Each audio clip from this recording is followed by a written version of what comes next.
जय श्री राम। आइए सुंदरकांड के प्रसंग को हम आगे बढ़ाते हैं। पिछले प्रसंग में हमने जाना हनुमान जी माँ सीता से मिलते हैं अशोक वाटिका में, उन्हें मुद्रिका देते हैं और सीता माता उन्हें आशीर्वाद देती है, बलवान हो जाओ, शीलवान हो जाओ। ये आशीर्वाद पाकर हनुमान जी बेहद प्रसन्न होते हैं और सीता माता से आज्ञा लेते हैं। कहते हैं कि माता, मुझे अब जोरों की भूख लगी है, इस वन में ढेर सारे फल दिख रहे हैं मुझे मीठे मीठे, तो क्या मैं इन्हें खा लूं? तब सीता माता उन्हें आज्ञा देती हैं, कहती हैं कि प्रभु के चरणों को स्मरण कर कर आप फल खाइए। तब हनुमान जी आज्ञा लेते हैं और चल पड़ते हैं वृक्षों की ओर, पेड़ों की ओर फल को खाने। अब हनुमान जी का मेन मकसद क्या था? उन्हें शत्रु पक्ष देखना था कि कितना बलवान है। वे चाहते थे कि एक बार मैं रावण की सभा में पहुंचूं और रावण से मिलूं। तो इस वजह से वो वाटिका में जो फल हैं उन्हें खाते भी हैं और उन्हें नीचे भी गिराते हैं। लेकिन वो देखते हैं कि राक्षसों को तो कुछ फर्क ही नहीं पड़ रहा है पेड़ के फल गिरने से। अब क्या करें, राक्षस जो है वहाँ के इतने आलसी, वो बेचारे सोए हुए हैं और फल गिर रहा है। तो एक राक्षस दूसरे को बोलता है कि ये देखो, एक बंदर आया है और वो फल गिरा रहा है। तो दूसरा राक्षस कहता है, अरे खाने दो, कितना फल खा लेगा, कोई बात नहीं। अब ये हनुमान जी देख के बड़े अचंभे में रहते हैं कि यहाँ तो इन्हें फर्क ही नहीं पड़ रहा।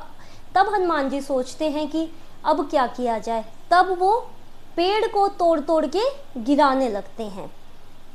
चले नाई सिर पैठ हूँ बागा, फल खायसु तरु तोरे लागा, रहे तहाँ बहु भट्ट रखवारे, कछु मारे से कछु जाई पुकारे।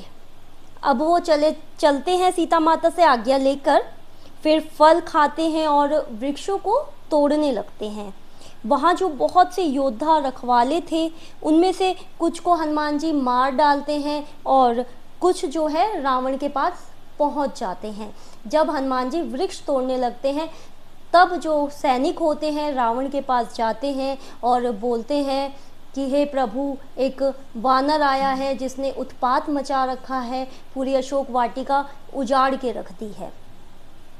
नाथ एक आवा कपि भारी, तिहि अशोक वाटिका उजारी, खायसी फल अरु बिटप उपारे, रक्षक मर्दी मर्दी मही डारे। राक्षसों को मार रहा है पकड़ पकड़ कर। सुनु रावण पठे भटनाना, तिनहि देखि गरजेउ हनुमाना, सब रजनीचर कपि संघारे, गए पुकारत कछु अधमारे। अब रावण ये बोलता है अपने सैनिकों को कि तुम लोग क्या कर रहे थे जब वो तुम्हें मार रहा था। तो सैनिक बोलते हैं कि वो तो बहुत बलवान है, वो सब राक्षसों को पटक पटक के मार रहा है, मैं बड़ी मुश्किल से आप तक पहुंचा हूं।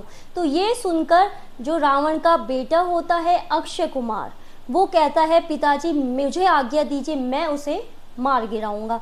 अब अक्षय कुमार पहुंचता है कुछ भट्टों को लेकर, सैनिकों को लेकर। अब हनुमान जी देखते हैं जैसे ही अक्षय कुमार को, तो एकदम से गरजते हैं और उनकी तरफ दौड़ते हैं और एक बड़ा सा वृक्ष उठाते हैं और अक्षय कुमार के रथ पर दे मारते हैं। तब अक्षय कुमार जो है वहाँ पर तुरंत ही मर जाता है। पुनि पठौती अक्षय कुमारा, चला संग ले सुभट अपारा, आवत देखी बिटप गही तरजा, ताही निपाती महाधुनि गर्जा। अब सुभटों को लेकर अक्षय कुमार चल देते हैं और आवत देखी बिटप गई तरजा, ताही निपाती महाधुनि गर्जा। हनुमान जी गरजते हैं। कछु मारसी कछु मर्दसी, कछु मिलैसी धरी धूर, कछु पुनि जाई पुकारे, प्रभु मरकट बल भूर। अब कुछों को हनुमान जी रगड़ते हैं, कुछों को मसलते हैं और कुछ राक्षसों को पटक पटक कर धूल में मारते हैं। ऐसा तुलसीदास जी ने अपनी रामचरितमानस में वर्णन किया है कि कैसे वो राक्षसों को हनुमान जी पटक पटक कर मारते हैं। सुन सुत बदलंग केसरी साना, पठैसी मेघनाथ बलवाना, मारसी जनिसुत बांध सुताही, देख्यों कपही कहाँ कर आई। अब अक्षय कुमार की मृत्यु के बारे में रावण को खबर पहुंचती है। रावण बहुत ज़्यादा क्रोधित होता है, उत्तेजित होता है। फिर रावण अपने बेटे मेघनाथ को कहता है कि पुत्र तुम जाओ और उस मरकट को, उस वानर को मेरी सभा में पकड़ के लाओ। मेघनाथ आज्ञा लेता है, कहता है जी पिताश्री मैं उसे मार गिराऊंगा। रावण कहता है नहीं, उसे मारना नहीं है, उसे बांध के लाना है, मैं भी देखूं कि वो कहाँ का वानर है। चला इंद्रजित अतुलित जोधा, बंधु निधन सुनी उपजा क्रोधा, कभी देखा दारुण भटियावा, कटकटाई गरजा अरुधावा। अब इंद्रजीत, अब नाम भी देखिए आप, इंद्रजीत नाम है जिसने इंद्र पर विजय हासिल कर रखी है। अब वो चला है हनुमान जी से लड़ने। अब ऐसा प्रतीत हो रहा है कि दो जो योद्धा हैं, दो अतुल बल के, एक धाम है और एक इंद्रजीत है, दोनों में घमासान युद्ध होता है आपस में। और हनुमान जी पहले एक वृक्ष उठाते हैं और मेघनाथ के ऊपर दे चलाते हैं, लेकिन मेघनाथ को पता था कि मेरे भाई को इसने ऐसे ही मारा था। इस बार मेघनाथ एकदम अलर्ट रहता है और एकदम से वो रथ से उतर जाता है और मेघनाथ का जो रथ होता है वो क्षण क्षण क्षण हो जाता है। अति विशाल तरु एक उपारा, बिरध कीन लंकेश कुमारा, रहे महाबट ताके संगा, गए गए कपिमर दई निज अंगा।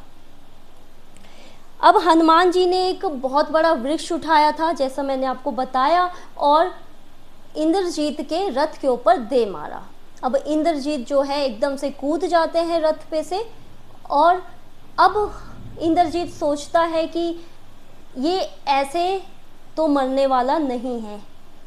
वो समझ जाता है कि ये बहुत ज़्यादा पराक्रमी वानर है, इसके लिए मुझे कुछ ना कुछ मिथ्या करनी पड़ेगी, कुछ ना कुछ चाल चलनी पड़ेगी। तब जो मेघनाथ है अपनी माया से रूप बदलता है, कभी गायब होता है, लेकिन इसका भी प्रभाव जो है हनुमान जी पर नहीं पड़ता है। हनुमान जी सारी माया जो मेघनाथ की होती है उसको विफल कर देते हैं। मेघनाथ के पास अब कोई उपाय नहीं रहता ब्रह्मास्त्र चलाने के सिवा। एक आखिरी जो ऑप्शन होता है मेघनाथ के पास वो ब्रह्म अस्त्र का होता है। तिनहि निपाति ताहि सन बाजा, भिरे जुगल मानहु गजराजा, मुठिका मारी चढ़ा तरु जाई, ताई एक क्षण मूर्छा आई। अब हनुमान जी जो सब राक्षसों को मारकर मेघनाथ से लड़ने लगे थे, मानो ऐसा प्रतीत हो रहा था कि दो गजराज भिड़ रहे हो। फिर हनुमान जी ने एक मुष्टिका का प्रहार किया मेघनाथ के ऊपर और कुछ समय के लिए मानो मेघनाथ को मूर्छा आ गई। उठी बहोर की नसी बहु माया, जीती न जाई प्रभंजन जाया। अब मेघनाथ समझ गया था कि मैं इससे ऐसे तो जीत नहीं सकता बिना माया के। ब्रह्मास्त्र ते साधा, कपिमन की न विचार, जौना भ्रमसर मान्य हूँ, महिमा मिटही अपार।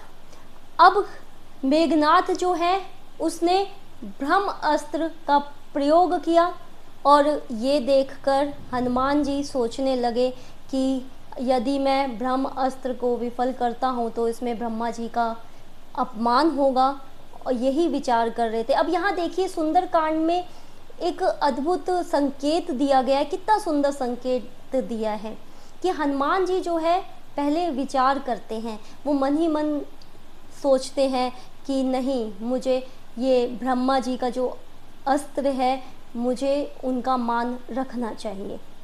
और यहाँ पे सुंदरकांड में हनुमान जी ने एक जगह और विचार किया था। जब वो लंका के द्वार पर पहुँचे थे समुद्र पार कर कर, तब वहाँ वो देखते हैं पुर रखवारे देखी बहु कपि मन कीन विचार। तब वो वहाँ पे भी विचार करते हैं कि नहीं, अभी मुझे लंका में प्रवेश नहीं करना चाहिए, संध्या बेला में प्रवेश करूँगा जब थोड़ा सा अंधेरा हो जाएगा। तो इस सुंदरकांड से हमें क्या सीखने को मिलता है? यही कि हम कोई भी कार्य अगर हम करते हैं तो एक बार हमें विचार जरूर कर लेना चाहिए।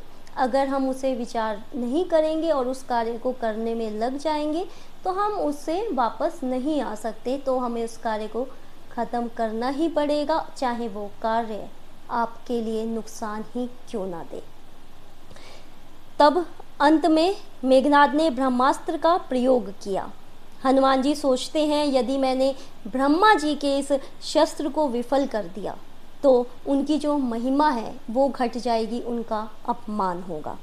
हनुमान जी यही विचार करते हैं मन ही मन और ब्रह्मास्त्र को प्रणाम करते हैं और ऐसा प्रतीत कराते हैं मेघनाद को कि वो मूर्छित हो गए हैं। ब्रह्म बाण कपि कहूँ ते ही मारा, पर तहु बारे कटकु संघारा। ते देखा कपि मूर्छित भयहु, नाग पास बांधेसी ले गयहु। लेकिन ब्रह्म बाण जो लगने के बाद हनुमान जी जो है गिरते गिरते भी, वो हनुमान जी बेहोश होते हुए भी देखते हैं कि जो सैनिक है, राक्षस हैं, उनका झुंड कहाँ पे है, तो वो वहीं पे गिरते हैं जानबूझकर और सबको, और कितने सैनिकों को दबा देते हैं अपने नीचे। जब देखा मेघनाद ने कि हनुमान जी को मूर्छा आ गई है, तब मेघनाद ने उन्हें नागपाश में बांध लिया। अब ये देखकर जो सब सैनिक थे वहाँ पे बहुत खुश हुए और मेघनाद ने बोला चलो अब इसे सभा में लेकर चलो। अब सब सैनिक जो थे घबरा रहे थे, सब बुरी तरह पिटे थे, वो तब भी उन्हें डर था कि नहीं, ये मूर्छा से अगर जग गया तो हमारा क्या करेगा। तब मेघनाद को बोला सबने, नहीं आप पहले इसे बांधिए, तब हम इसे पकड़ के ले जाएंगे। जासु नाम जपि सुनहु भवानी, भव बंधन काटहु नर ज्ञानी। तासु दूत की बन तरु आवा, प्रभु कारज लगी कपहि बंधावा। अब यहाँ पर देखिए शिव जी बोलते हैं पार्वती जी से, हे भवानी, जिनका नाम जप कर ज्ञानी विवेकी मनुष्य संसार के जन्म और मृत्यु के बंधन को पार कर सकता है, उनके जो भक्त हैं हनुमान जी, वो कभी नागपाश में बंध सकते हैं? ये तो हनुमान जी प्रभु के कार्य के लिए बंधे हैं, नहीं तो ऐसा कोई शस्त्र पैदा ही नहीं हुआ है जो हनुमान जी को बांध सके। कपि बंधन सुनि निश्चर धाये, कौतुक लागी सभा सब आए। दसमुख सभा दीखी कपि जाई, कहीं न जाए कछु अति प्रभुताई। तब ये जो बात है पूरी लंका में फैल जाती है कि वो वानर पकड़ा गया है। अब सब जो अपने अपने घरों से आ जाते हैं कौतुक तमाशा देखने के लिए सभा में कि अब इस बंदर का मजाक बनेगा। तो सब लोग इकट्ठा हो जाते हैं। अब रावण की सभा को देखकर हनुमान जी देखते हैं कि रावण का ऐश्वर्य देखते हैं, उसकी इतनी, कहते हैं ना सभा में उसकी प्रतिष्ठा देखते हैं कि बहुत उसकी प्रतिष्ठा है, मान है, सम्मान है, इतनी बड़ी सभा है। ये देखकर वो बहुत ज़्यादा, हनुमान जी एकदम अचंभा रह जाते हैं कि रावण भी कोई छोटा शत्रु नहीं है।